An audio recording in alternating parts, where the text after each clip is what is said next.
Assalamualaikum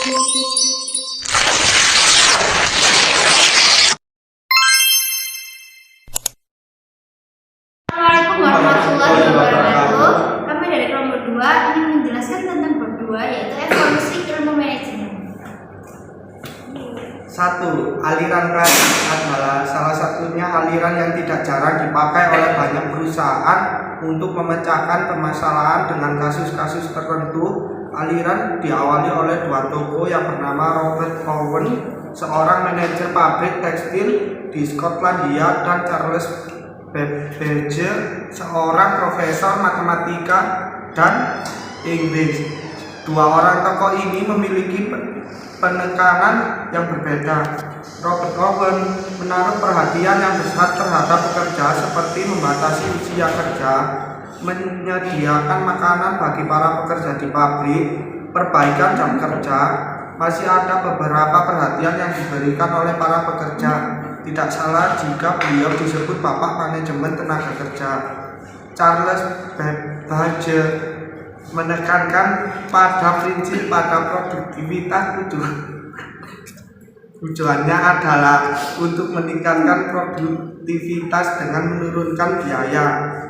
Babbage menggunakan keahlian untuk membuat mesin hitung yang berfungsi untuk menambah dan mengurangi sehingga bisa mengkalkulasikan kegiatan proses produksi. Berbagai perusahaan perakitan menggunakan metode ini di bawah setiap bagian menyelesaikan pekerjaan dan dilanjutkan dengan pekerjaan lain untuk menghasilkan suatu produk secara utuh. 2. Manajemen ilmiah dikembangkan oleh Frederick W. Taylor yang disebut bapak ilmiah pada abad ke-19. Metode ini diterapkan karena di Amerika Serikat pada tahun 1856 sampai 1915 kurangnya perhatian terhadap aspek manusia di tempat kerja. Taylor mempunyai prinsip utama. 1. Manajer harus bertanggung jawab penuh atas perencanaan pekerjaan. 2. Manajer harus memilih orang yang paling tepat untuk setiap pekerjaan. Meskipun metode membantu meningkatkan produktivitas secara besar-besaran, tetapi pendekatan semacam ini biasanya dengan mengorbankan banyak bidang kerja. Sifat pekerja yang membosankan dan berulang dapat menyebabkan penurunan motivasi staf dan menyebabkan penekanan ekstrim pada tingkat upah sebagai bentuk utama motivasi. Yang ketiga adalah prinsip-prinsip administrasi. Henry mengidentifikasi 5 fungsi, yaitu planning, pakai perencanaan. Kedua, organisasian, yaitu organizing. Ketiga, pemberian perintah, yaitu command.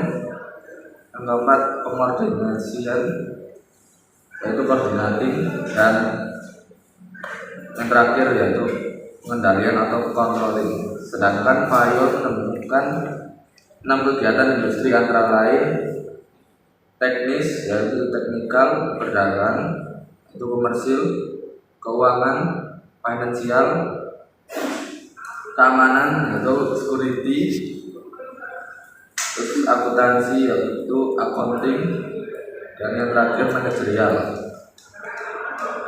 Dan Fayol membagi prinsip manajemen menjadi 14, yaitu pembagian atau division of work, 2 wewenang atau disiplin, yang ketiga kesatuan komandan, unity of command, yang keempat kesatuan arah, yaitu unity of direction, yang kelima mengutamakan kepentingan umum daripada kepentingan pribadi, suborganizing individual to general interest, yang keenam belas jasa,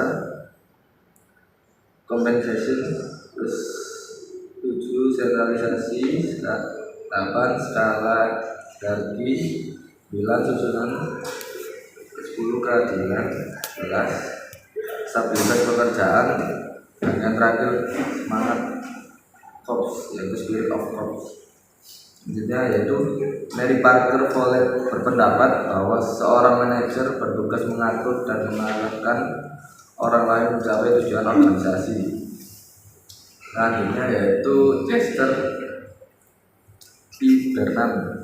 Salah satu kontribusi prinsip administrasi keberagaman dalam teori manajemen modern memberi peluang untuk pengembangan karir pekerja, dan salah satu keterbatasan prinsip administrasi terlalu terspesialisasinya pekerjaan membuat sempitnya wawasan pekerjaan. Selanjutnya yang keempat yaitu organisasi birokratis.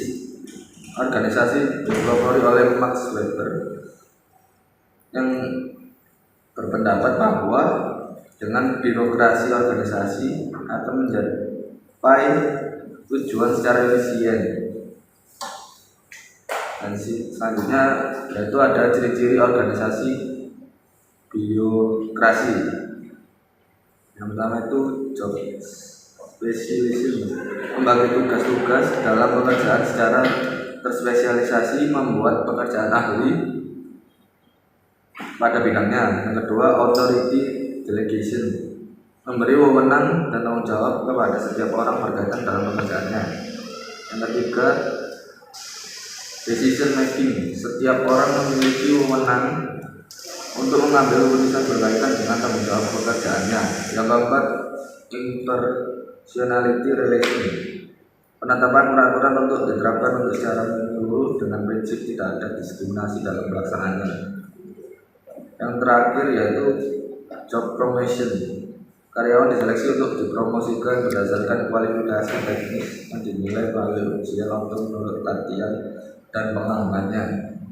Salah satu kontribusi aliran birokratis, karyawan dapat mengerjakan pekerjaannya dengan teratur, dan keterbatasan aliran birokratis, karyawan hanya paham dalam pekerjaannya. 5. Aliran perilaku. Aliran ini muncul untuk menghargai manusia dan bekerja melalui pendekatan hubungan manusia. Maka dari itu aliran ini disebut aliran perilaku, dan aliran ini muncul juga disebabkan oleh aliran klasik yang dianggap kurang menghargai manusia karena unsur manusia yang dituntut untuk melakukan kegiatan produksi yang tinggi. 6. Aliran ilmu manajemen. Aliran ini muncul untuk memecahkan persoalan yang dihadapi organisasi penelitian operasional atau operational research (OR). Metode OR dilakukan melalui langkah-langkah yang digali secara sistematis yang diawali dari mengidentifikasi dan merumuskan masalah yang dihadapi organisasi hingga memperoleh kesimpulan sebagai pemecah masalah. Aliran ini dipelopori oleh Robert MC Namara. Berikut pendekatan dalam organisasi. 1. Pendekatan sistem. Pendekatan sistem ini adalah upaya untuk melakukan pemecahan masalah yang dilakukan dengan melihat masalah yang ada secara menyeluruh dan melakukan analisis secara sistem. Manfaat dari pendekatan ini adalah arah dan tujuan pembelajaran dapat direncanakan dengan jelas, menuntun pada kegiatan yang sistematis, dapat memberikan umpan balik. 2. Pendekatan kontingensi. Pendekatan ini menyatakan bahwa suatu sistem pengendalian bisa diterapkan dalam karakteristik perusahaan apapun dan dalam kondisi lingkungan di mana saja. Pendekatan ini muncul karena selalu menjadi metode-metode yang digunakan kurang efektif. Metode ini disebut metode situasi karena setiap metode ini baik digunakan untuk memecahkan persoalan organisasi apabila manajer melaksanakannya sesuai dengan situasi yang tepat. Sekian dari kami. Wassalamualaikum warahmatullahi wabarakatuh.